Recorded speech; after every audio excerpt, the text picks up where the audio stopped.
Sam foi mantida lá por 6 meses. E ainda assim, minha mente segue questionando. É possível que alguns restos fiquem em uma geladeira comum daquelas antigas por 6 meses? Que não comecem a exalar cheiro. Sam teve seu bebê por cesariana. Eu não vi a cesariana da Sam, eu não vi o rosto da Sam.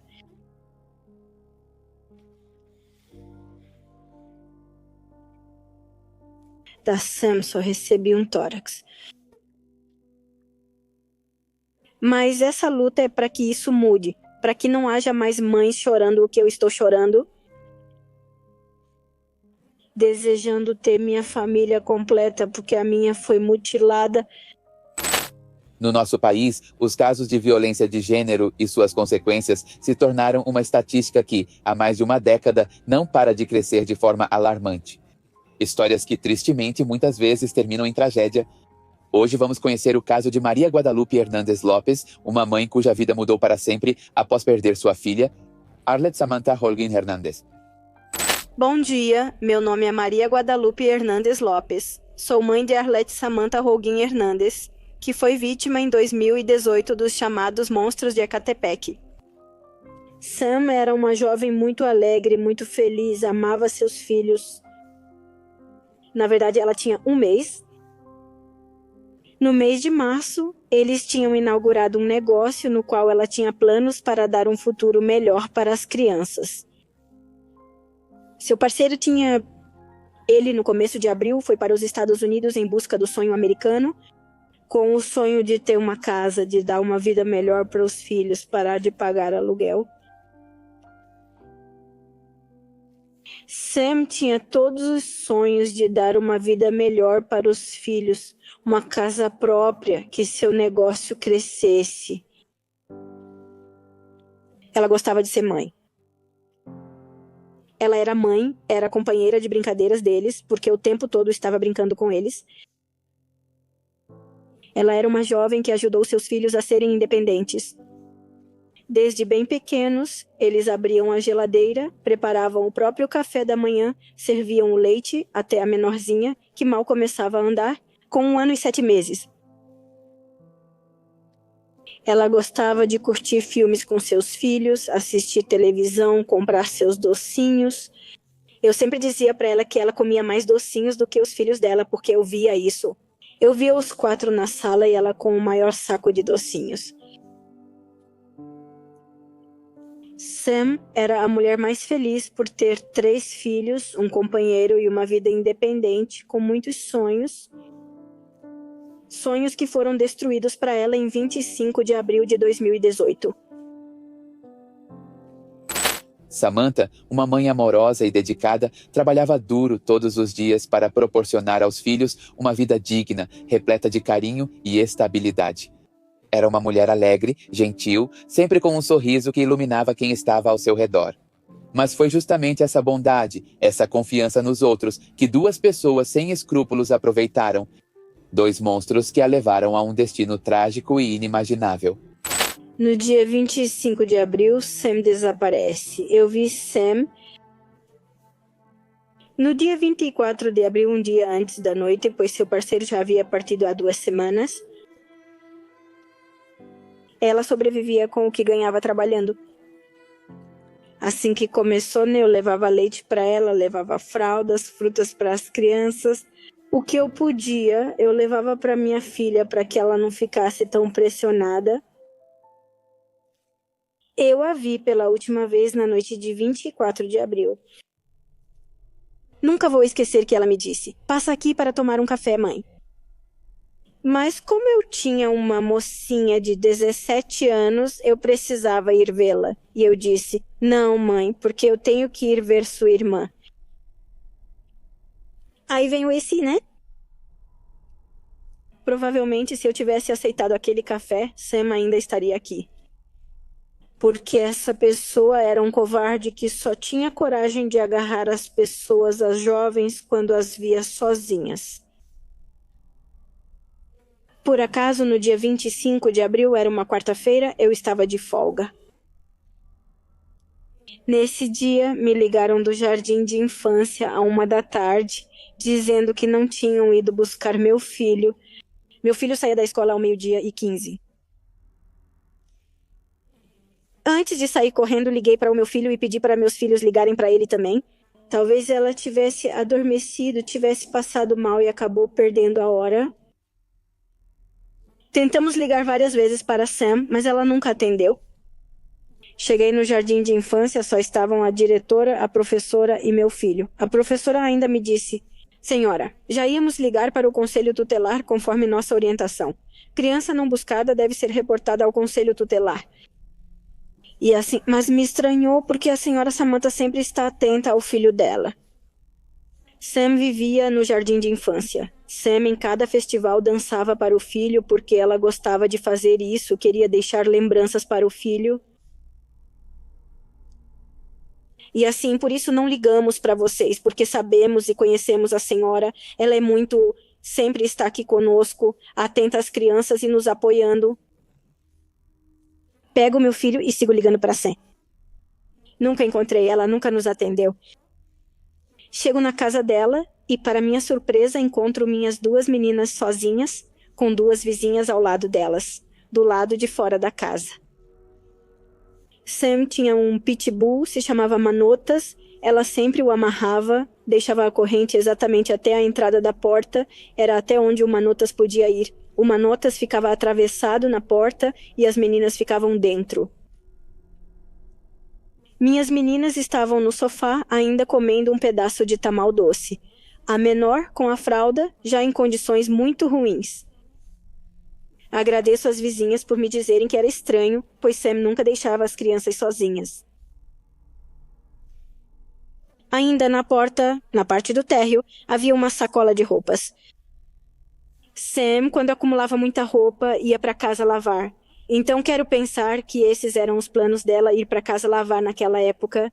Pego minhas meninas, pego roupa limpa, pego a sacola de roupa suja e levo comigo. Vamos para casa. Ligo para meu filho, peço que vá na frente e digo que farei a denúncia. Algo me diz isso.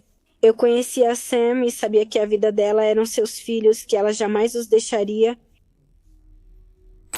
O desaparecimento repentino da Sam, por si só, já foi um alarme devastador para sua família. Uma mulher amorosa, trabalhadora e dedicada aos filhos não sumiria sem motivo. Desde o início, algo estava errado. No entanto, sua família não teria que lidar apenas com a angústia de não saber onde ela estava, mas também enfrentaria outra dor igualmente profunda, a violência institucional. Em vez de receber apoio, compreensão e respostas, eles se depararam com indiferença, burocracia e atitudes que pareciam mais interessadas em minimizar o ocorrido do que em resolvê-lo. Vou para casa, dou banho e comida neles. Meu filho me liga por volta das 4 ou 5 da tarde. Mãe, eu não consigo fazer isso, tem que ser você. Eu digo, estou indo aí. A caminho da avenida, encontro uma viatura da Polícia Municipal.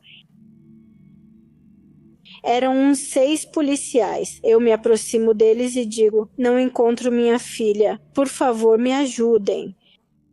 A resposta deles foi, nós não podemos fazer nada, vá registrar a ocorrência na delegacia. Cheguei à célula de busca municipal, que na época era comandada pelo comandante Rogério Pita. Ele me disse que não podemos fazer nada. Já estou com o telefone e ele continua tocando. O telefone de Sam ficou ligado por dias e não agiram. Ela me disse, não podemos fazer nada, vá até a delegacia da Mora e registre a denúncia. Cheguei na delegacia da Mora por volta de 5h30, 6 da tarde. A promotora me disse que o coordenador me atendeu imediatamente.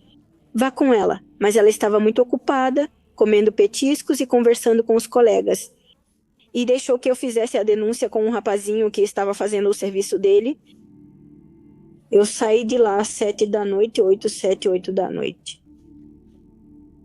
O rapazinho disse que já tinha feito, mas que eu fiz errado. Ela demorou 5 minutos para refazer. Enquanto comigo me fez perder uma eternidade, foi o que senti. E ela me entrega, eu desço correndo, digo ao comandante, aqui está. Não, mas não podemos continuar se não tiver... Pergunto, onde eu faço a ficha de busca? No DIF, ali onde fica o DIF na parte de trás. Eu disse, mas já fechou, vá amanhã cedo. Cheguei no outro dia, quinta-feira, e não tinha ninguém. Ligo para alguns conhecidos e não sei para quem eles ligaram. Já está indo para lá. A pessoa chegou correndo entre 11 e meia-noite. Ela me disse, levei bronca por sua culpa. Ela me deu a ficha em menos de meia hora. É isso que quero dizer. Muitos servidores públicos não estão ali para servir. Pelo contrário, eles não tratam os crimes como deveriam, como é o caso do desaparecimento. Cheguei de novo a San Cristóbal. Lá já estava meu menino, meu filho, meus filhos me esperando com a ficha. O comandante abre, olha, o telefone continua ligado, continua tocando, mas ninguém atende. A geolocalização marcava na colônia San Carlos, passando a rodovia de San Cristóbal para Índios Verdes. Do lado direito estão as letras de San Carlos. Marcava ali naquela antena. Até hoje eu nunca soube o que fazia. Por que a geolocalização marcava ali? Eu fiquei procurando, o telefone parou de tocar só lá pela quinta-feira. Nunca fizeram nada para ver onde estava esse telefone. O comandante Pita, com sua equipe, me levou para colar esse cartaz até a colônia San Carlos, porque era lá que marcava a geolocalização. A ideia era que ele estivesse lá? Tolamente, agora entendo que eu não fiz nada, porque o Manotas poderia ter me guiado com o Sam. Eu ainda paguei aluguel dessa casa por 2 meses. O parceiro do Sam me ajudou a continuar pagando. Ele insistia para eu entregar a casa, mas eu recusava, pois se minha filha viesse, não encontraria ninguém, principalmente de madrugada. Quando eu ia ver o Manotas todo dia para levá-lo para passear, para dar comida, o Manotas sempre puxava para subir as escadas, mas eu nunca deixei. Às vezes, nosso instinto nos avisa de muitas coisas. Se eu tivesse deixado o Manotas subir, ele teria me guiado até Sam, que estava no andar de cima.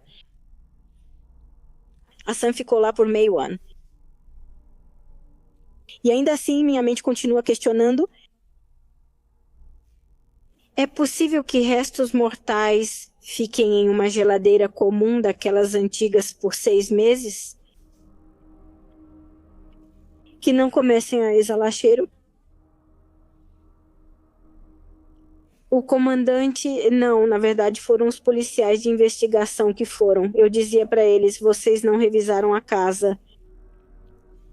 Subimos até a laje, eles verificaram as caixas d'água, se aproximaram da casa deles e não encontraram nada. Eu andei abril, maio, pedindo, gritando para que a Polícia Federal entrasse.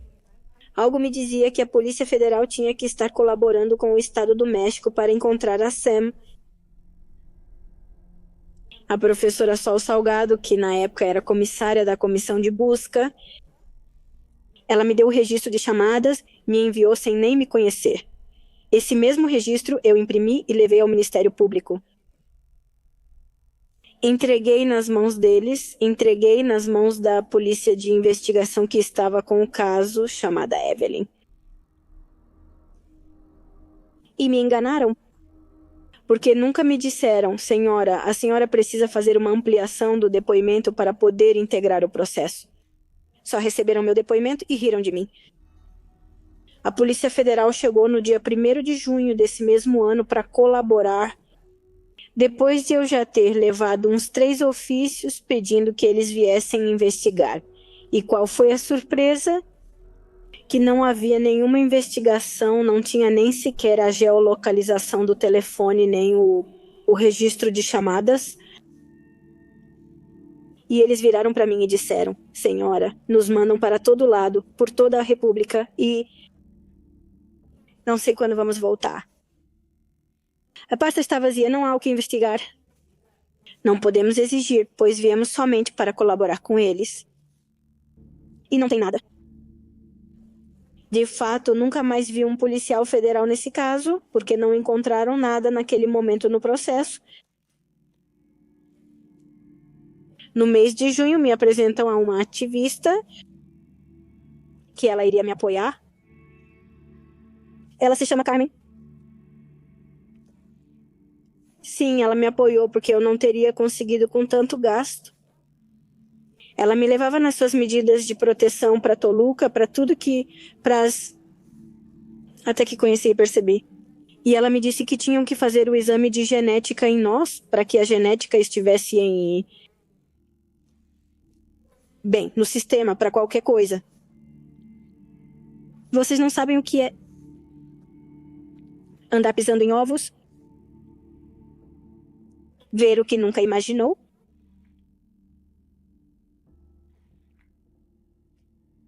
Perder o medo?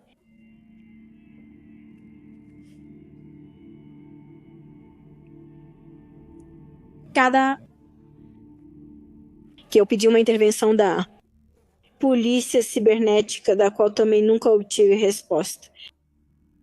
Eu entreguei tudo, eu fui levar tudo. Eu dizia para a promotora chamada Jéssica, me dê eles. Ela me dizia, vamos entregar quando juntarmos vários, porque é impossível mandar só um. Eu disse, então me dê, eu entrego. Para você não importa, mas para mim sim. Se quiser o comprovante, eu trago. Desculpa.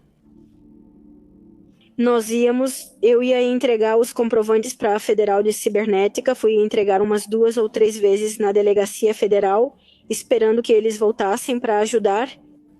Nunca mais voltaram, nunca mais soube deles. Tenho cópia desses comprovantes, algo me dizia. Faça cópia e guarde-os. Tenho como comprovar que é verdade que eu os entreguei. As consequências para as vítimas indiretas nesse tipo de caso costumam ser devastadoras. As sequelas emocionais são profundas, silenciosas e duradouras.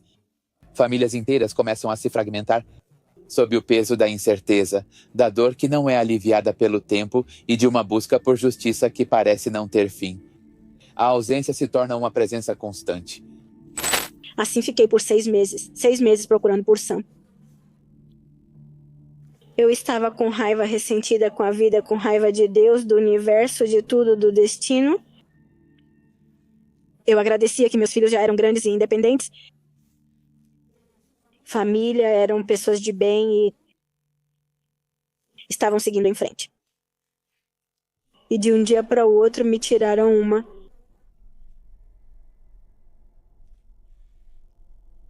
E isso sem contar que eu trabalhava em uma barbearia que era do meu compadre e do meu filho. Por causa da busca por Sam, tudo desmoronou. Eles perderam seus negócios.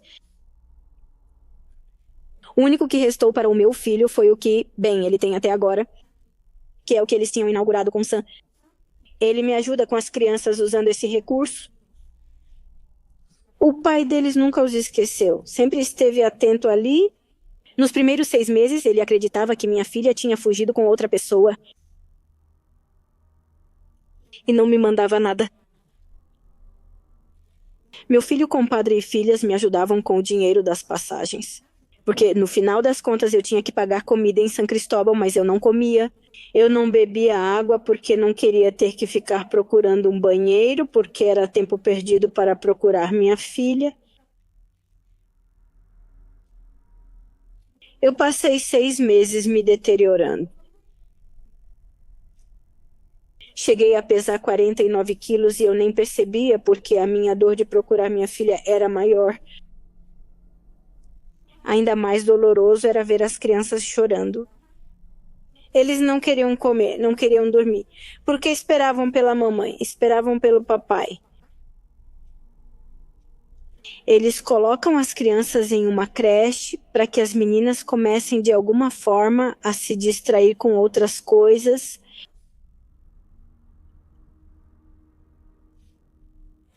Iker entrou no ensino fundamental. Meu menino se apagou, meu menino era uma criança feliz, alegre, sempre brincando, sempre fazendo piada. Ele entrava na escola assobiando, cantando e pulando. e do nada ele se apagou. Já não queria. O que Sam tinha ensinado para ele de matemática e que ele quase tinha aprendido a ler, ele esqueceu. Já não sabia ler, não sabia somar, não sabia nada. E que queria que eu estivesse lá. Nesses 6 anos que já se passaram, Iker continua com o mesmo medo de me ver sair de casa e não me ver voltar. Agora ele estuda em período integral. Ele entra às 7, sai às 3, mas ele sai com a esperança de que a mamãe vai estar lá. Porque de ser vovó, de ser mamãe Lupe, como me chamavam quando o Sam estava aqui, agora sou mamãe. E que ele espera que a mamãe esteja lá fora, esperando por ele, que a mamãe esteja em casa, servindo a comida para ele. Ou talvez brigando porque agora ele está entrando na fase da rebeldia. Desde que o pai dele voltou, eu regredi. Iker tirou uma média de 9,3 no ensino fundamental. Agora, o Iker caiu muito nas notas. Iker voltou a regredir por medo de que o pai dele o leve para o lado da mãe. Um dos impactos mais devastadores da perda de Samantha recai sobre quem menos deveria carregar esse tipo de dor, que são os filhos. Para eles, a ausência da mãe não representa apenas um vazio emocional imenso, mas também é uma ferida profunda que alterou completamente a infância deles. As consequências foram tão devastadoras, tão graves, que eles tiveram que recorrer ao tratamento com antidepressivos e mudá-los de escola buscando ambientes onde possam começar a se curar, mesmo que lentamente. Eu vivo com medo e não duvido nem um pouco que Iker descobriu a história do que sua mamãe viveu. Que a Iker já sabe tudo o que fizeram com a Sam, porque está tudo lá nas redes desde o primeiro dia em que tudo aconteceu. E por isso sinto que isso também me fez recuar. Meu filho ficou em dezembro tomando antidepressivos. No mês, agora já o vejo mais tranquilo. Ele está com psicólogo, tenho que pagar terapias para ele, porque agora acho que ele está pior. O Estado não me dá, a comissão não me dá, eu que pago. Também é importante pensar que existe um apoio para essas crianças que até hoje não foi recebido. Já vem aí o novo ano letivo, a vida dos meus filhos está mudando. O papai teve que voltar devido às batidas policiais. Ele já não está recebendo dinheiro. Não sei por que razão. Ele não trouxe nada dos 7 anos que trabalhou lá. E meus filhos estão na escola particular, não porque eu tenha muito dinheiro, mas porque meus filhos, aqueles de agosto e janeiro que estiveram, meu filho, machucaram ele. Machucaram ele e me indenizaram. Eu vivi isso em uma reunião, estávamos na reunião. Estavam assediando uma pessoa do grupo, porque agora tudo é pelo WhatsApp e dizem que a garota disse que estavam assediando ela, que o que estava acontecendo. E uma senhora disse, talvez seja porque no grupo tem um desaparecido. Eu tinha a ficha do Sam. Fiquei quieta porque o Iker estava ao meu lado. E vontade não me faltou de bom fazer ali um escândalo, mas me contive por causa do Iker, pelo meu menino. Em janeiro de 2019, o governador Del Mazo, naquela época, nos enviou um cheque. Não hesitei. Assim que me deram, fui trocar e troquei para o Iker, para uma escola particular, onde ninguém conhecesse o caso, ninguém soubesse o que tinha acontecido com ele e onde ninguém mais pudesse machucá-lo. Meu pai mandava dinheiro com isso, a gente ia se ajudando em família, meus filhos, eu trabalhava naquela época, trabalhei por 3 anos e conseguimos pagar a escola. Agora que o papai voltou, ele me disse que não vai mais dar para pagar a escola. Não recebemos mais ajuda. Papai não pode mais, a vovó não trabalha. porque nesses 3 anos em que trabalhei, minha filha virou mãe. Ao sair do ensino médio, ela teve que cuidar de 3 crianças por 3 anos, se tornar dona de casa, praticamente uma mãe. Ela foi a mãe dessas 3 crianças. A vida dela mudou, a educação dela foi interrompida, porque emocionalmente ela também não estava bem. Sam era sua irmã, sua amiga, sua confidente, sua segunda mãe, eram muito unidas, ela também não estava bem. No entanto, dediquei-me ao trabalho. Ela não terminou a universidade. Ela se casou porque já não tinha mais quem me ajudasse a cuidar das crianças. Já não posso trabalhar, vendo coisas, vendo roupas, mas não é como vender tortilhas ou pão. Agora preciso colocá-los em uma escola. Elas não são más, não são muito boas, eu sei disso. Mas nesse caso é que nós moramos no mesmo lugar onde aconteceu aquilo com a Sam. Que o caso é midiático, que muita gente nos conhece, reconhece as crianças. Eles já estão muito machucados e o que menos quero é que continuem a machucá-los ainda mais. A dor de uma mãe que procura sua filha é indescritível. É uma ferida que não cicatriza, uma angústia que não dá trégua. Maria nos conta como, em meio ao seu desespero e com o coração partido, foi a uma manifestação em busca de respostas, com a esperança de que sua voz, entre tantas outras, fosse ouvida. Foi ali, entre mulheres que também compartilhavam sua dor, que começou a se tornar visível um padrão que se repetia entre as desaparecidas. A região, o porte físico e até a situação de mãe solteira influenciaram o rumo diferente que o caso de Samantha tomou. Com pressão social, evidências e determinação, foi possível avançar na investigação até que finalmente os responsáveis foram identificados e levados à justiça. Em setembro de 2018, no dia 23 de setembro, foi realizada uma pequena manifestação na esplanada de San Cristóbal. Várias ativistas e várias mães se reuniram gritando por justiça. Desde que o caso de Sam começou, uma jornalista ficou me seguindo e me acompanhando. Quando Sam desaparece em abril, eu conheço essa jornalista, ela me entrevista. No dia 1º de julho, Evelyn desaparece. Eu dizia ao Ministério Público, já são 2 garotas em Jardines de Morelos. E se você perceber, é o mesmo porte físico, é a mesma situação. É uma mulher sozinha, com filhos, sem companheiro. Você é dona de casa, então o que você vai saber? Nunca fizeram nada.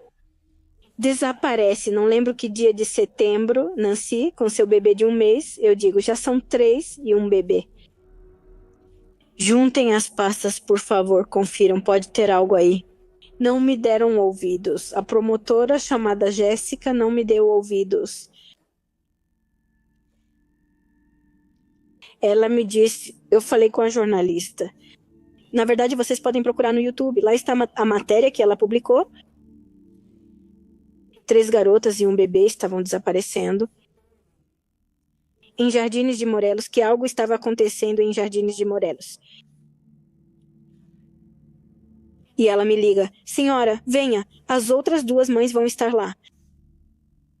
Eu vou correndo, subimos gritando palavras de ordem, até a AMPVF-SAIG. Chegou muita imprensa. Elas diziam que, desde o primeiro momento em que fizeram a denúncia, falavam Nancy que iam fazer um empréstimo para ela, Juan Carlos e Patrícia. E assim fizeram a denúncia, que foram as últimas pessoas com quem estiveram. Evelyn, que tinha ido ver umas roupas porque ia ser aniversário do bebê dela, e combinaram de se encontrar com Juan Carlos e Patrícia. Ou seja, aí dá para ver as omissões. Se existem 2 arquivos nomeando as mesmas 2 pessoas, ou talvez o nome, então confere. Foi aí que percebi que alguém chega, faz sua denúncia e o arquivo vai para o canto. Porque não se dão ao trabalho de olhar. Elas estavam falando deles 2. Saiu ao vivo naquele momento, era por volta das 2 da tarde, saiu nos noticiários e eu as ouvia. Eu os conhecia de vista, mas não sabia seus nomes. Recebo uma ligação telefônica e uma pessoa me diz, são eles. Eu pergunto, quem? São eles. E aí ela começa a me dar informações e eu me aproximo delas. Acho que já sei quem são, ela me garante. Nós nos aproximamos da ativista que estava me acompanhando e eu digo para ela: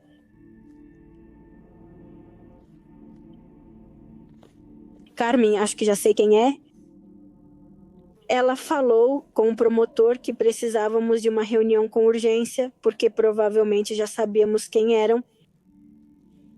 Eles vieram sim, nesse dia chegaram, não colocaram nenhum obstáculo, chegaram à noite, tipo 8 ou 9 horas da noite. Nos encontramos lá as instalações que ficam ao lado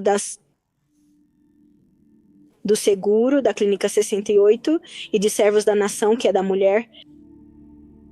E começamos a falar com eles e me dizem, é que não há nenhuma prova. Eu digo ao promotor, naquela época o promotor se chamava Joel. Eu digo, se o senhor ligar agora para o Ministério Público e falar com o seu pessoal, digo, se eles fizeram bem o trabalho deles, que mostrem as fotos. Quero acreditar que pediram o registro geral deles, pois entrevistaram todos os vizinhos. Digo que eles entregaram o registro geral. Ela, obviamente, não entregou. Ela se chamava Marta, não Patrícia. Ele entregou e me deu a foto, perguntando, é ele? Eu digo sim, eu passo para a mãe da Evelyn e da Nancy. Descansem em paz, pois já morreram. Pergunto se é ele, e ela me diz. Sim, não duvido. Duvidaram. Deixa eu mandar para minha filha. Ela conhece eles melhor. Ela diz, sim, sim, é ele. Eu digo, tá vendo, são eles. Mas em toda a minha busca, eu jurava que era tráfico, que era por tráfico de pessoas. Eu jurava que ia voltar a abraçar minha filha. Eu digo para eles, é que não tem provas. Ok, perfeito. Não peguem eles. Eu vou tirá-los de lá com quem quiser me acompanhar. Mas o que acontecer vai ser responsabilidade da promotoria? Não, imagina. Então nós vamos começar a cuidar delas 24 horas por dia. Minha equipe vai estar cuidando delas. Sim, eles estavam cuidando deles, mas eu não fui boba. Liguei para uma vizinha e disse: não seja má, por favor. Sim, se você ver que Juan Carlos e Marta estão se mudando, me avise. Por que, senhora, venha até minha casa e conversamos. Não posso contar por telefone, mas se você ver que estão se mudando, me avise. Claro. Me liga. Eles os detêm no dia 4, que foi uma quarta-feira. Na sexta-feira antes, eles estão se trocando. Eu pergunto como assim? Ela me diz, sim, eles estão se trocando. Eles estão se trocando no carrinho deles. Porque eles não tinham móveis. Quando eles chegaram para alugar lá, alugaram a loja. E você passava e via só sacola preta, só sacola preta. Eles não tinham móveis. Ela me diz, sim, no carrinho eles estão levando as sacolas. E eu ligo para a promotora, digo para ela, eles estão indo na cara do seu pessoal, como você acha? Eu digo para ela, na cara do seu pessoal, eles estão trocando. Eu peço para ela dizer a eles para ficarem atentos. Ela pede que eu espere, liga para eles e me envia fotos que eles mandaram. Peço que ela diga a eles para observarem bem.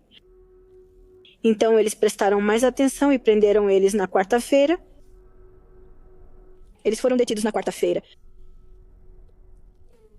Bem, antes de detê-los, foi o comandante, de sobrenome Rueda, na época, quem ficou responsável pelo caso. Sugeri conversarmos no carro dele, fora de casa, para não envolver as crianças que estavam lá dentro. Ele disse não, sem problema. Começamos a conversar e eu contei a ele tudo o que estou contando a vocês. Ele me disse, senhora, isso é tráfico de pessoas. Eu disse, não é mesmo, comandante? É tráfico. Eu disse, é tráfico, eu sei que é tráfico. Ele me disse, deixe-me falar com meus chefes e ver se me dão a ordem, porque o mandado de prisão demora muito. Ele disse, você me apoia. Pode ir em frente. Eu vou na sua frente. Se estivermos errados, eu vou embora sem problema. Ele me perguntou se eu tinha certeza e eu respondi que sim. Ele me liga na terça-feira, você tem a chave? Eu disse, não, já entreguei a casa faz tempo. É que vamos entrar. Eu disse que já entreguei. Ele falou para esperar, que ia ver como fazer. Mas eles já não moravam mais na acessória, já tinham se mudado para o andar de cima, onde ficam os tanques de lavar roupa. Eu não sabia até aquele dia que lá havia uma moradia. Era uma moradia em construção feita de chapas. E ela me disse, já vamos detê-los. Era 1 hora. Lembro-me bem, pois nesse horário meu filho saía da escola às 12h45. Vou buscar o meu filho e vou em direção à casa. Mas algo me disse, não, como você vai levar o menino? E eu voltei para deixar meu filho, para dar comida para os 3. E nisso minha filha chega e me diz, mamãe, eu estava no táxi e pelo rádio estão dizendo que encontraram alguns corpos em praias. Jardins de Mora, não sei, está dividido por seções. Aquela seção onde são várias seções. Eles moravam na seção praias. Eu disse para ela, sai e fala para ele esperar que eu vou sair correndo. Falei, me leva até onde te disseram. E minha filha foi comigo. Vamos, já estava tudo isolado no terreno. As caminhonetes tinham sido colocadas em forma de U para que ninguém visse nada. Eu pulei o cordão, não pode ficar aqui. Eu disse, claro que posso, e você sabe por que estou aqui. Mas eu já não conseguia acessar, porque as caminhonetes estavam assim. Nisso, ligo para a promotora e pergunto o que está acontecendo. Me diga, o que está acontecendo? Aqui onde encontraram os corpos, onde está o seu pessoal. Estou indo correndo atrás de você. Me siga, estão me levando para onde ele estava se trocando, na casa onde se trocava. Ele me pergunta, Maru? Eu digo, Maru mora aqui perto, me leve até lá. Já voltam para buscar a dona Lili e já vamos para San Agustín. Pergunto o que está acontecendo. Eles nos mantinham em sigilo absoluto. Maru era a mãe da Nancy e a avó do bebê.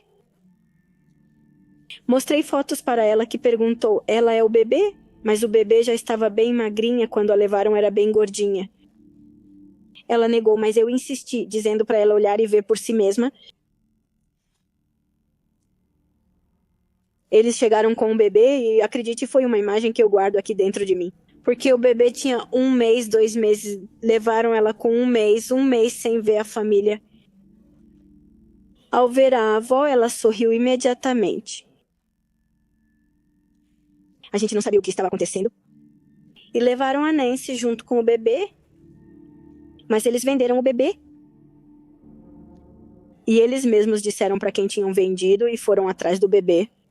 Inclusive, essas 2 pessoas foram presas por tráfico de pessoas, também ficaram detidas. Então foi algo muito ruim.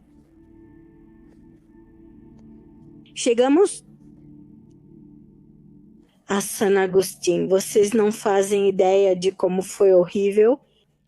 Chegam meus 3 filhos. Chegaram todas as instituições que vocês possam imaginar. Meus filhos tiveram os 10 dedinhos picados para o teste genético. Meus filhos viam que iam ser levados para o cubículo e já não queriam, já choravam porque espetaram os 10 dedinhos deles. A promotoria, que era para o caso deles, estava fechada.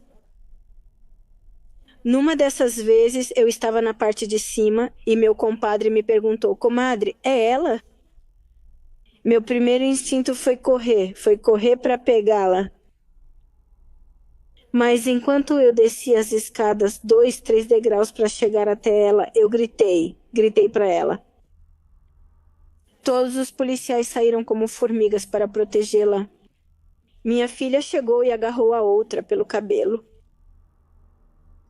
Mas aí atiraram, como ela não soltava assim, ela acabou batendo na parede.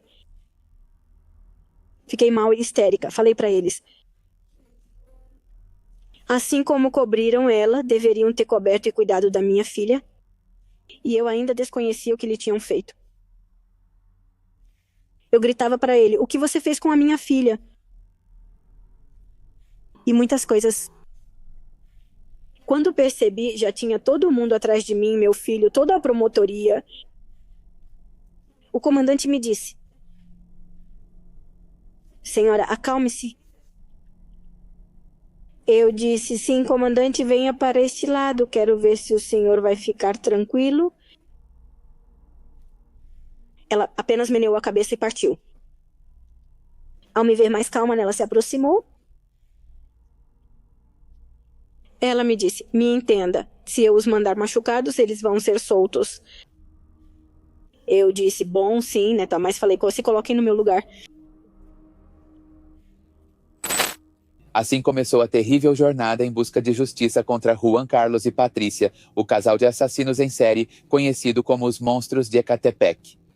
Durante sua detenção, Juan Carlos confessou ter assassinado pelo menos 20 mulheres, incluindo Samantha, uma de suas vítimas. Dona Maria nos conta com profunda dor como, apesar de sua filha nunca ter demonstrado nada além de bondade e gentileza com eles, esse casal não hesitou em se aproveitar da confiança e vulnerabilidade dela, levando-a a um destino trágico e injusto. Quando eles chegaram para morar lá, foi em 2017, Sam me contou.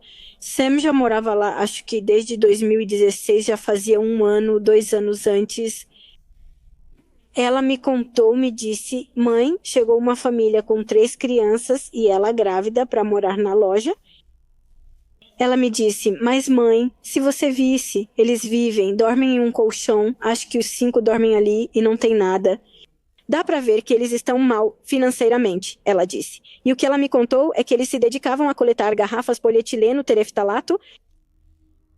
Ela me disse que se sentia muito mal, mas também me falou algo que ficou muito marcado. Ela me disse, sabe o que eu senti, mamãe? Quando os vi, tive uma sensação muito ruim. Ela me disse, eu os cumprimento, mas evito me aproximar porque sinto algo estranho. Não sei, não me passam confiança. Mas mesmo assim eu faço, que se eu compro um picolé para as crianças, eu divido o picolé com eles, ou se compramos pizza, dividimos com as crianças. Inclusive, em 2018, a bebê já tinha nascido. Ela tinha, eu acho que em janeiro, uns 5 meses. Ela me disse, nós demos de presente, compramos brinquedos para o Dia de Reis, e não lembro se ela me disse que tinham dado o carrinho de bebê ou o andador de presente. Uma das duas coisas. Eu disse para minha mãe ajudar eles no que pudesse. Ela respondeu, não sim, mãe. Bem, compartilhando o que comprei para meus filhos. Os Reis Magos compraram para eles 8 ou 15 dias antes dele decidir matar minha filha, a parceira dele já tinha ido embora. Fizeram uma refeição porque eram 5 ou 6 casas. Ela me contou que fizeram um almoço com todos os vizinhos para confraternizar. Ela disse, fiquei um tempo e desci, mãe. Me pediram para ficar mais, mas recusei. Desci porque minha filha mais nova estava sozinha, com as crianças. A menina já estava dormindo com as crianças, então desci para descansar. Só fiquei um tempinho. Quero pensar que foi aí que fizeram aquela comida, porque quando ele foi detido, disseram que estavam loucos. Quando saímos da primeira audiência, recebemos essa informação, que talvez eles fossem soltos porque estavam loucos. Fomos para Toluca, seguindo as orientações da Carmen. Chegamos até o promotor. Eu disse, não, ele não está louco. Louca estou eu de tanta dor, ele não está louco. Ele lembra datas, nomes e conta tudo, como fez até a hora. Obviamente, eles não estão loucos. Louca estou. Até hoje eu estou louca. Louca porque me falta uma parte importante da minha vida. Foi assim que ela os conheceu. Por isso ele criou coragem, porque, segundo ele, os via como miseráveis. Mas não era isso. Simplesmente, Sam não tinha coragem de comer algo, sabendo que havia 3 crianças lá embaixo. E não lhe custava nada compartilhar com eles. Foi assim que ele os conheceu. Nessa refeição, Sam começou a confiar um pouco neles. Quando Sam chega do jardim de infância, a convidam para subir e ver umas calças. Antes que chegassem ou as oferecessem, ela fosse a primeira a escolher. Que Sam disse, espera, deixa eu chegar para dar café da manhã para meus filhos. Ela disse, não, isso de que... Ela falou, não, irmã, sobe, rápido, é rápido. Que Sam só entrou, serviu as meninas. para que tomassem café da manhã e subiu. E então, já estando na porta, eles disseram que ela não queria entrar, mas começaram a pressioná-la, perguntando se ela tinha nojo deles. Sim, que ela não fosse boba, que a casa deles era humilde, mas que ela não os fizesse se sentir mal por não entrar. Acho que a Sam ficou com vergonha e acabou entrando. E foi aí que ele acabou com ela para mim. Pelo menos ele diz no depoimento dele que matou ela desde o primeiro momento. Quando eles foram presos, o bebê tinha 8 meses. Era uma menina de 4 meses, um menino de 6 e um de 9, se não me engano. Esse é outro ponto. Imagina, era uma casa de 4x4, não 4x5, feita de chapas. Eu nunca entrei, para falar a verdade, não sei, vi por tudo que saiu. A divisão do banheiro e acho que de um quarto, me parece, não tenho certeza. Me diga o que não viram, me diga o que não ouviram. Ele relata que quando essa senhora levava as vítimas para eles, ela saía com as crianças. Mas no final das contas o sangue se sente no ar. E como eu estava dizendo, nenhuma geladeira desse tamanho, daquelas antigas, vai manter um corpo por 6 meses em boas condições? Bom, não em boas condições. Bom, sim, porque quando eu vi a Sam, talvez a pele estivesse meio acinzentada, mas os órgãos dela estavam inteiros. E por que eu vi os órgãos? Porque quando abrem a bolsa, um pedaço da pele dela estava dobrado e dava para ver os órgãos. Então, essa é a pergunta que sempre carreguei. Eles permanecem? Quando eu posso deixar na geladeira, talvez eu esqueça um bife lá 2, 3 dias e já fica com cheiro ruim. Eu me lembro que uma vizinha me disse um dia: "Ai, senhora, estou cansada." Eu perguntei: "Por quê?" Ela me disse que eles são muito sujos. Ela disse: "Meu tanque de lavar fica grudado no quarto e cheira mal." Tipo, porque eles tinham cachorros. Parece que não limpam os cachorros, ou não sei, mas cheira mal. É o que a gente conhece, né? Nessa caminhada, ao entrar no serviço médico legal, ver corpos, você vai distinguindo o cheiro de um corpo do de um bichinho. O cheiro de um corpo é muito penetrante, muito penetrante. Mas tem gente que, bem, não. Então, mesmo quando ele agarrou a Sam gritou 2 vezes. 2 vezes minha filha gritou. E ninguém ouviu, ou se alguém ouviu, fingiu que não ouviu. Tem sido um inferno viver com essa dor.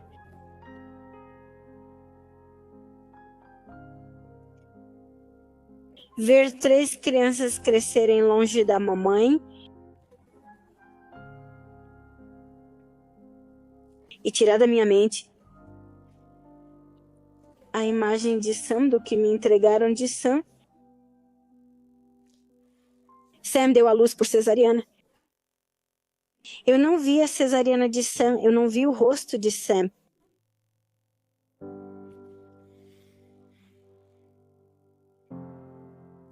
De Sam só recebi um tórax. Na minha cabeça e pela declaração que ele deu, é o Sam. Meu coração de mãe não aceita que o Sam não tenha sido aquele tórax, pois não pude ver a cesariana dele. A cesariana do Sam tinha tipo uma cicatriz, porque na última gravidez ela engravidou muito rápido e a cesariana dela estava se abrindo. Mas ela disse: "Tenho meu bebê", se apegou a ele e o amou. Desde que soube que ele vinha a este mundo, mesmo sabendo que poderia abrir e poderia sangrar por dentro, ainda assim ela quis ter seu bebê. Então, se eu tivesse visto essa cesariana, teria sabido que era Sam, mas eu não vi. Assim como meus filhos, ele me dizia de novo: "Meu filho, como você quer que eu saiba que era minha mãe, se eu não vi o rosto dela? Não, a Sam me foi entregue exatamente no dia 2 de fevereiro de 2019. Desde 4 de outubro, quando eles foram detidos, até fevereiro, não nos deixavam velá-las. As últimas 3, a Sam, a Evelyn e a Nancy, porque, bem, obviamente não, já tinha passado muito tempo, mas como foi algo midiático, nos permitiram velá-las com a condição de não abrir o caixão e que elas estavam bem cobertas. Meu filho perguntou se eu não tinha aberto o caixão, como eu sei que é a minha mãe. Então eu comecei a explicar para ele, dei o exemplo da carne quando a gente deixa na geladeira.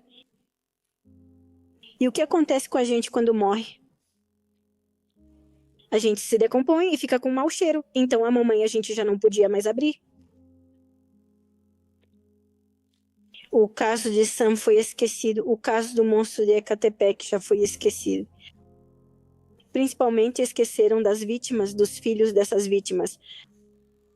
Só das 3 últimas vítimas são 8 crianças.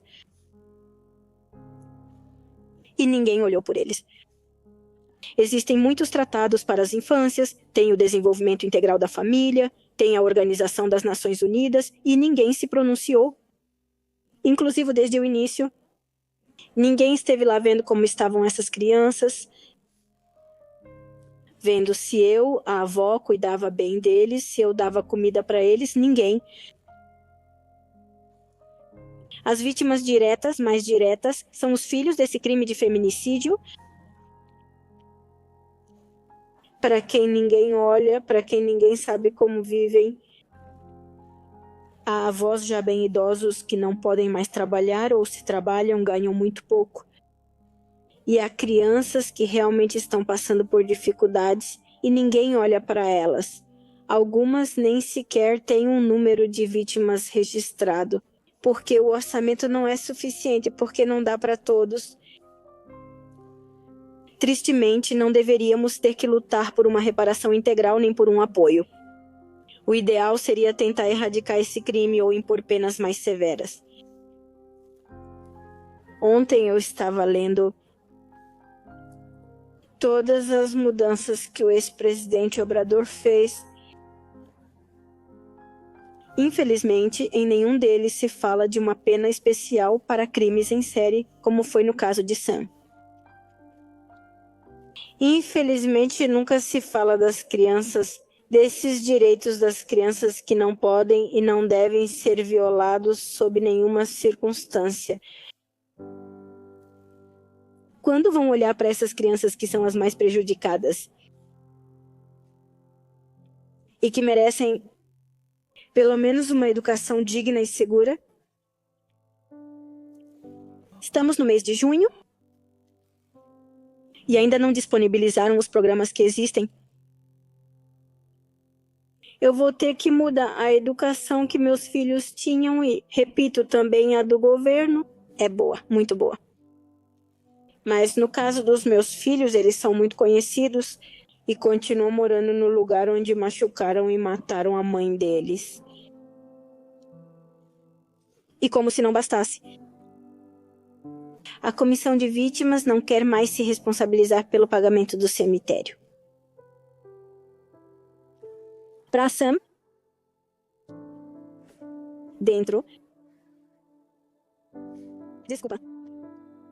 no ano que vem, Sam já faz 7 anos, já tem que entregar o lugar, tem que cremar.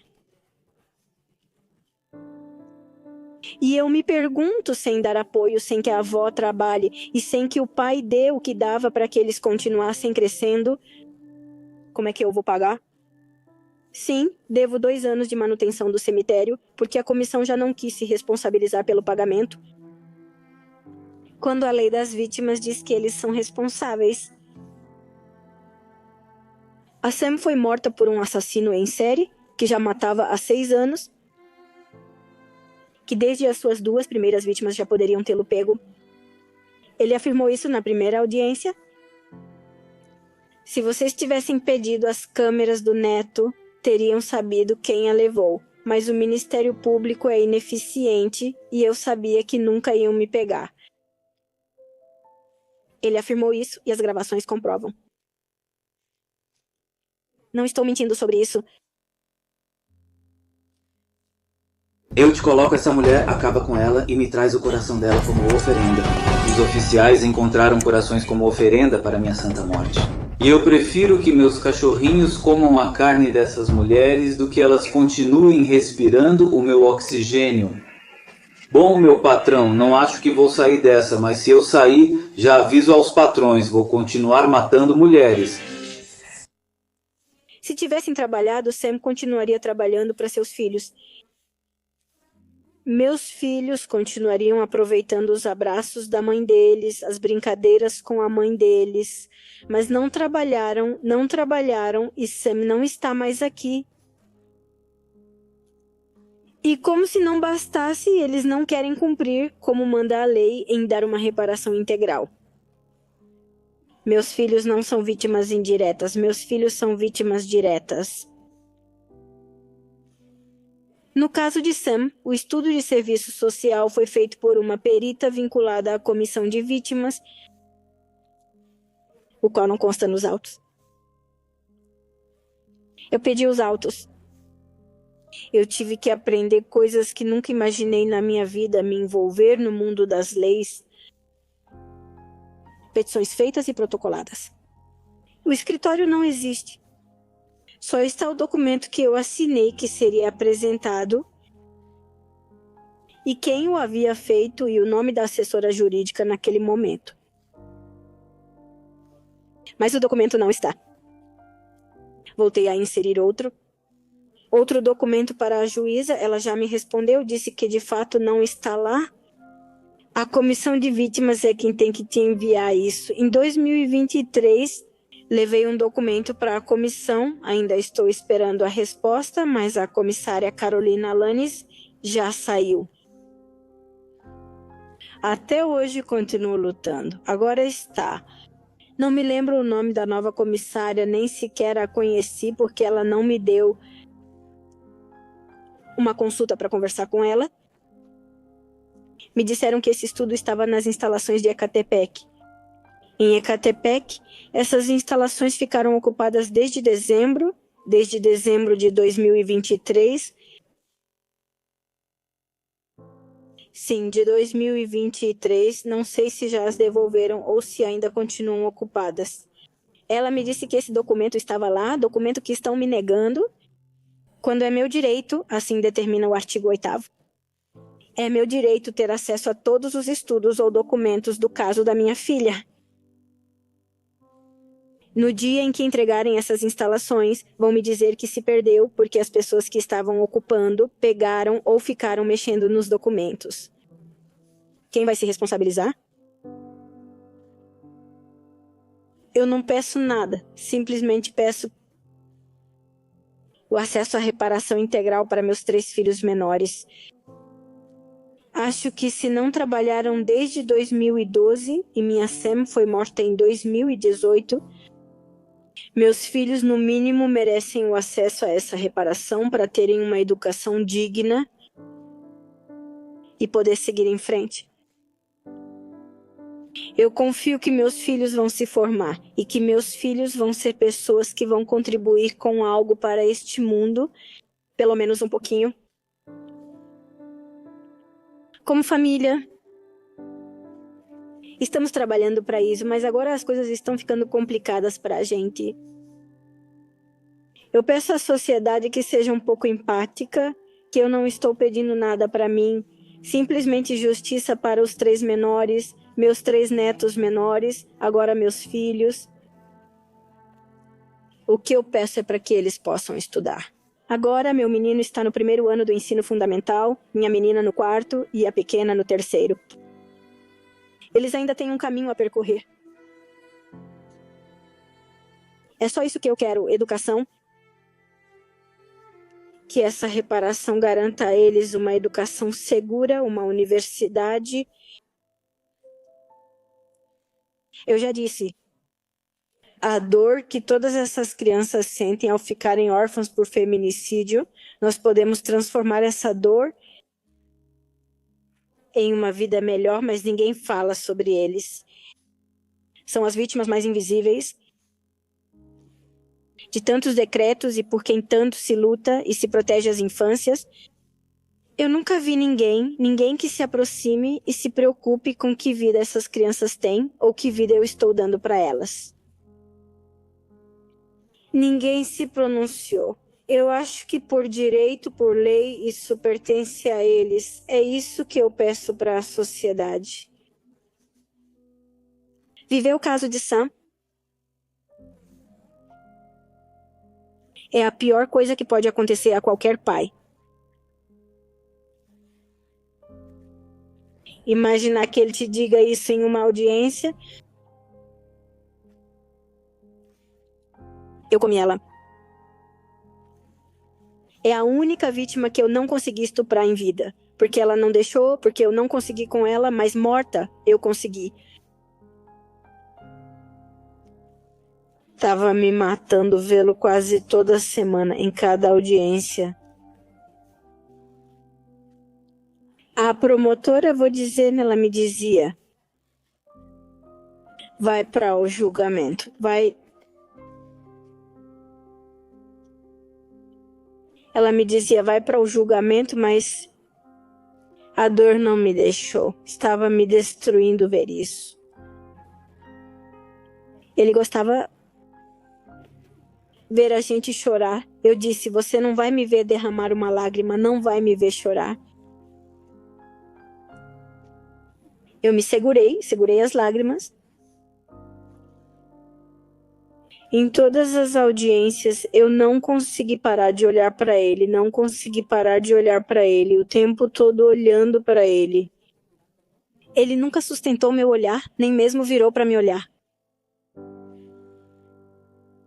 Na última audiência, para ver se a gente ia embora, a julgamento ou a um processo abreviado, eu me viro e digo para o promotor: você tem como sustentar o crime? Não tinham chegado provas de genética porque tinha passado muito pouco tempo. Eu digo: então como é que eu vou para o julgamento? Para que eles zombem de mim? Decidir pelo processo abreviado. Mas para minhas autoridades, a comissão, o Ministério Público tinha me dito que não iam violar os direitos dos meus filhos. Juramos para vocês três, nos disseram, juramos que não, que todos os direitos deles serão respeitados, não serão violados. Óbvio, o caso ficou muito midiático. Decidi ir pelo caminho abreviado, pois violaram os direitos dos meus filhos.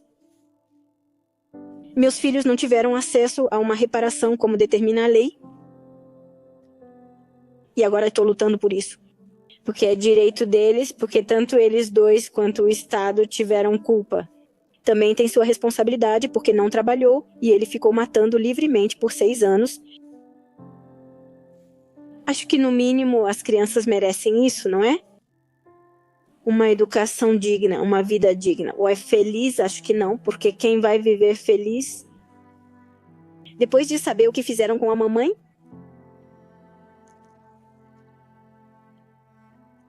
Que necessidade tem uma criança de 12 anos de tomar antidepressivos?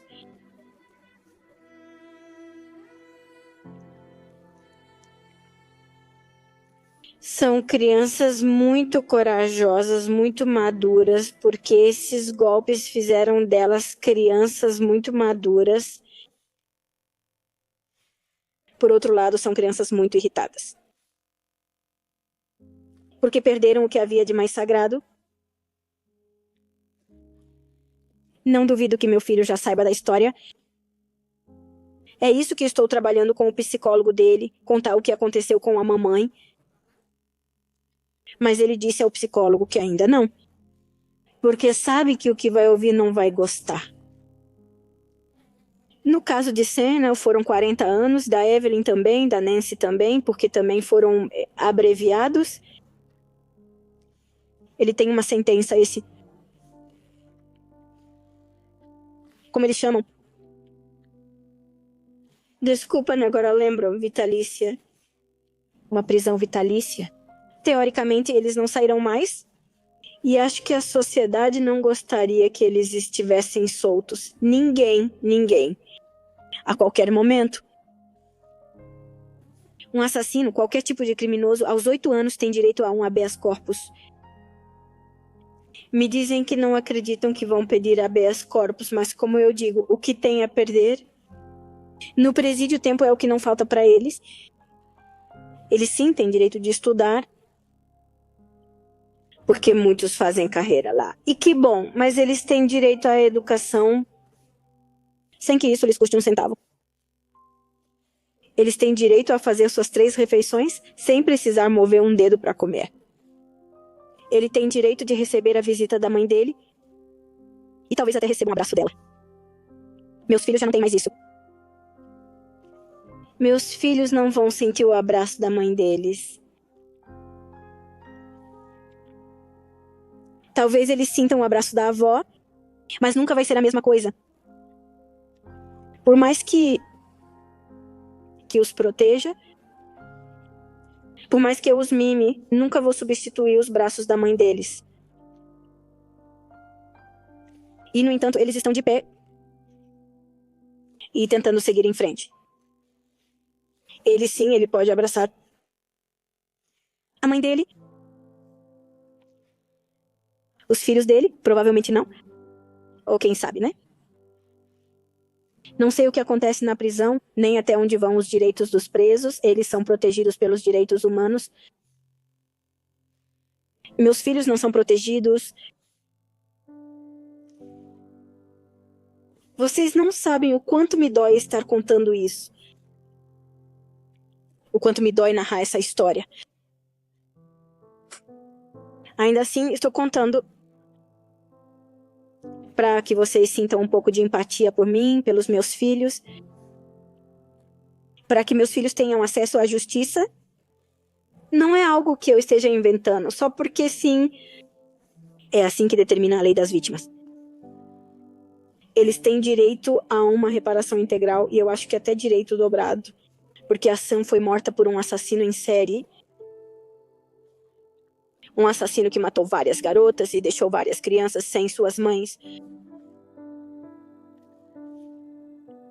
Sim, luto pelos direitos dos meus filhos e de todas essas crianças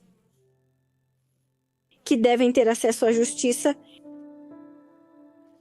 para que as leis mudem, para que haja uma pena especial para assassinos em série, porque não é só o caso deles, já sabemos que há vários. Onde estão as penas para esses assassinos que matam por esporte, por doença, por qualquer motivo, mas são assassinos em série? Onde estão as penas máximas para os assassinos em série? Eles sim têm direitos, eles sim são amparados pela Comissão de Direitos Humanos. Para os meus filhos, a Comissão de Direitos Humanos não se preocupou em ver como é a vida deles, nem olhou, nem cuidou para que essas crianças estejam bem. Como eu repito agora, porque as coisas ficaram difíceis, porque o papai teve que voltar por causa das batidas, porque a vovó não pode trabalhar em um lugar onde tenha um salário fixo. Eu já não consigo mais manter a escola onde eles estão, onde também são protegidos tanto pelos professores quanto pelos psicólogos, enfermeiras e funcionários administrativos, e onde ninguém sabe o que aconteceu. E é isso ao que estou me arriscando agora, que talvez ninguém me conhecia, e talvez muitos na escola vão acabar sabendo o que aconteceu, como foi a vida que meus filhos viveram. É só isso que eu peço, uma vida digna, segura e, como manda a lei, que não se repita. Eu quero que tenham empatia por nós. Eu não peço para que me sustentem, muito pelo contrário, nada mais. Vejam o contexto do que vivemos como família. Meu filho e meu compadre perderam seus negócios.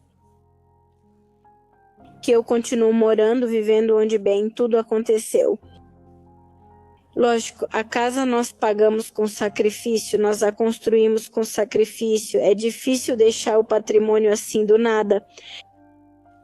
Por causa disso, me convidaram para um projeto do Instituto de Habitação da Cidade do México, onde me pediram bem que eu realmente precisava participar. Sim, me interessei, porque eu quero sair de lá, de Jardines de Morelos, mas fui enganada. E, tristemente, essa pessoa está ocupando as instalações de Ecatepec, onde a comissão me diz que está o documento que eu peço, o estudo de serviço social que foi feito por uma perita vinculada à comissão de vítimas. E agora o meu medo é que entreguem essas instalações e me dizem que esse documento sumiu, quando não poderia se perder. Porque todos sabemos que a comissão de vítimas deve ter um banco de dados onde tem backups, mas me dizem, segundo eles, que não tem. Mas, caso digam que se perdeu, quem vai se responsabilizar? A senhora Érica, que estava pegando junto com a família dela? Ou a comissão? Por ter um documento desse tipo nas instalações, quando essas instalações são usadas para trabalho social, para terapias de psicologia, para entrega de documentos. Então, só peço a vocês, tenham empatia com as vítimas. Nós não queremos estar aqui. Eu gostaria que minha filha estivesse comigo, abraçá-la. Eu sei que todos vamos morrer, mas minha filha não morreu. Minha filha foi assassinada e da pior forma. Seus filhos tiveram a mãe arrancada deles e da pior forma. A única coisa que peço é o que é de direito por lei, nada mais. E para eles três, eu não quero nada. Isso nada mais, justiça e reparação integral para os 3 filhos de Sam, a quem, em 2018, os assassinos em série tiraram as asas. A senhora Maria enfatiza especialmente que quem não deve ser ignorado, neste caso e em muitos outros semelhantes, são as crianças, aqueles pequenos que esses 2 monstros deixaram sem mãe. Não se trata apenas dos filhos de Samantha, mas de pelo menos 8 meninas e meninos que ficam como vítimas indiretas de um crime brutal, arrastado pela dor, pelo abandono institucional e pela indiferença do Estado. Maria considera revoltante a falta de apoio do governo a essas crianças. Eles não receberam acompanhamento psicológico, assistência econômica ou a mínima atenção necessária para lidar com uma perda tão devastadora. Infâncias marcadas por ausência, medo e injustiça. A exigência da senhora é clara, que o sistema pare de ignorá-los, porque eles também têm direito de se curar e viver com dignidade. Eu já tentei ir dizendo para eles que não posso continuar mantendo-os em uma bolha. Eu me lembro de um tempo atrás, uma pessoa também nessa caminhada, num caso também muito feio, ela me contava, né? Eu estava começando, ela já tinha um tempo, ela me disse,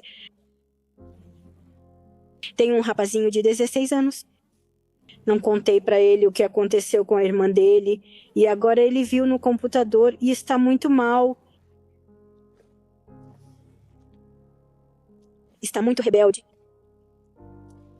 E é isso que eu quero evitar com meu filho. De qualquer forma, meus filhos estão bravos, assim como são muito inteligentes e são guerreiros e estão bravos. Eu quero evitar que meu filho se encha de raiva, se encha de rancor. Por isso pago as terapias, ele está com um ótimo psicólogo. Mas não posso pagar para os 3. Imagina ter que pagar terapia toda semana. Eu não posso. E com essas instalações ocupadas, as terapias são oferecidas, mas a localização é muito distante para mim. Somando o fato de que me deslocar implica em faltar à escola, então não seria bom, não é uma boa opção. E agora o menino é quem eu vejo mais prejudicado, mais machucado, é quem eu estou levando para... Já tinham me dado uma consulta no psiquiátrico infantil em Tlalpan, mas é sempre a mesma coisa, de Ecatepec, atravessar a cidade toda para ir até Tlalpan. As consultas são cedo. A que horas eu teria que sair de casa? Ele já está no ensino fundamental 2? Sim, agora estou lutando com ele para que volte a ser o menino que era no ensino fundamental 1.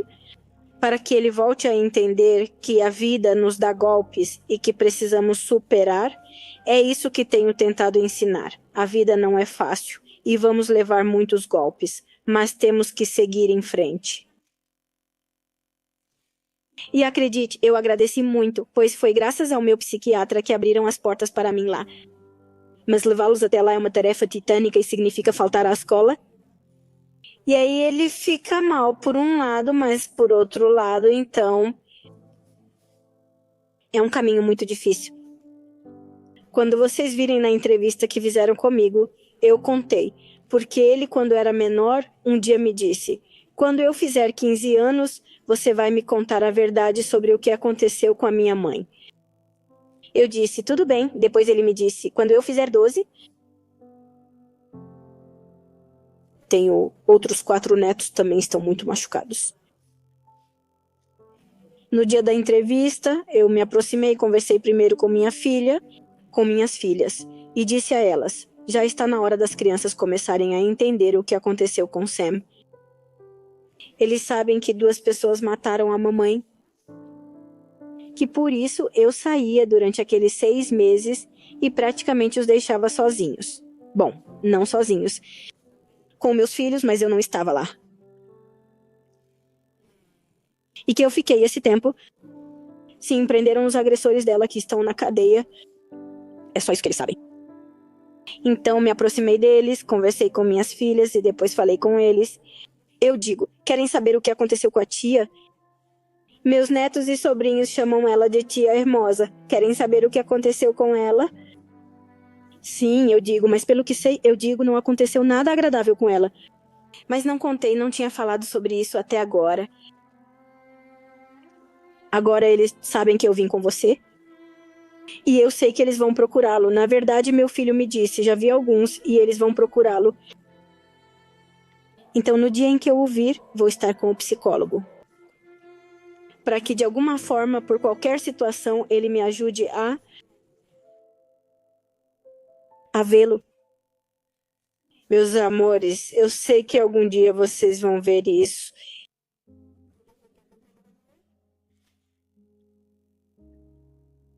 Só quero dizer para vocês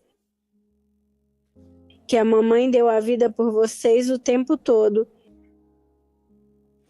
Que vocês foram a vida inteira dela.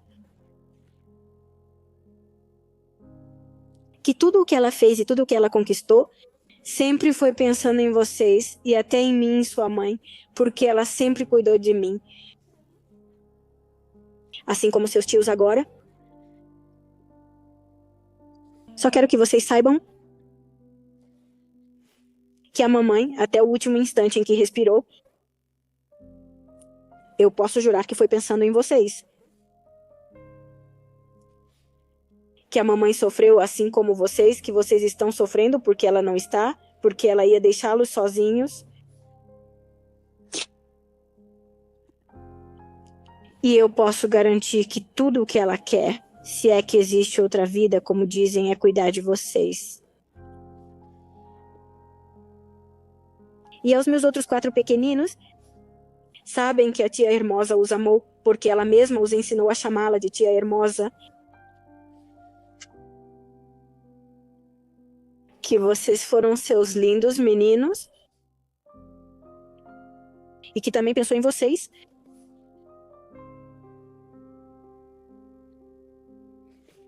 E que toda a família, incluindo seus tios, temos que ser fortes para superar isso. Nunca vamos esquecê-la. Em cada instante da nossa vida, vamos pensar nela. E vamos guardá-la em nosso coração e em nossas lembranças. E devemos ser fortes e viver a vida, porque a ela não foi permitido fazer isso. Arrancaram as asas dela quando ainda era muito jovem. Devemos ter esse compromisso por ela e para ela viver a vida como ela teria vivido e como ela vivia.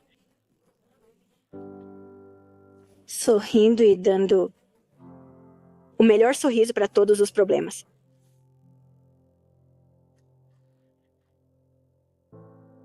Vamos dar o nosso melhor, meus pequenos. Vamos ser felizes ou ao menos tentar. Devemos isso à mamãe, devemos isso à tia. E nunca se esqueçam que sempre estarei aqui para vocês. Vocês 7 são tudo para mim, o melhor presente da vida. Que vocês 3 são meus meninos. São minha força, são meu exemplo de luta e resistência. Eu amo vocês, meus meninos. Nunca se esqueçam disso, nem duvidem. Que às vezes eu realmente preciso chamar a atenção de vocês, mas acima de tudo, vocês sempre serão o maior tesouro que a vida me deu. No Facebook, estou como Maria Guadalupe Hernandes Lopes, é lá que eu também compartilho pessoas desaparecidas. É a maneira que eu posso acompanhar as pessoas que estão sofrendo a dor que tantas mães sentimos. E como todas nós dizemos, talvez de repente sejamos incômodas porque fechamos uma rua, talvez porque interrompemos a rotina deles. Mas essa luta é para que isso mude, para que não existam mais mães chorando o que eu estou chorando, desejando ter minha família completa, porque a minha foi mutilada. E eu vivo pelos meus filhos, vivo por eles, porque eu já não vivo, eu só estou aqui por estar mesmo. Me deixaram morta por dentro, mas eles me levantam. Meu nome é Maria Guadalupe Hernandes Lopes, meu e-mail é helg7106@gmail.com.